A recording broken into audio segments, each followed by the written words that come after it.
Morning all. A little bit of a challenge today. We've got 24 hours to essentially restore a Porsche to a usable condition. The car being a Porsche Cayenne that we've just collected from Lilleshall Sports Centre just down the road from us here in Telford. Let's have a little bit of a look around the car, shall we? As you can see, the first impressions are not great. The bonnet is full of etchings and just general grime. Headlights are starting to yellow up. Lots of general grime, like I say. The worst of it is when we come around to these sort of sections though. As you can see, a hell of a lot of green algae and plant debris. The car has actually been standing for several months. So yeah, it's full of just general plant growth and nastiness. The roof being the worst actually.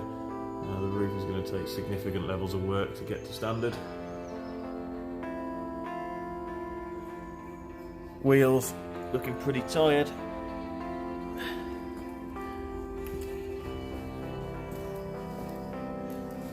In general, this car needs a lot of work. However, we have only got until tomorrow morning.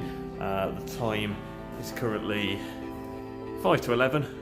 We did have a few difficulties finding where this car was to collect it, so we're running roughly an hour behind schedule, which isn't helping matters. But yeah, we've got until a similar time tomorrow to do basically everything we can do with this car in that time. So what we're going to do is use this as a bit of a part one of the video. Petrol cap. Oh dear. Okay.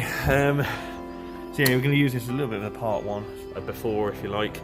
And then in 24 hours time we'll film the follow-up to this and we'll see what we can achieve. Hopefully we can get it looking respectable because it's going away over Easter. They're loaning it to a family member, so obviously they don't want to give it to them in this condition. So we'll check in with you in part two. Hopefully it's a transformed vehicle. We're pretty confident.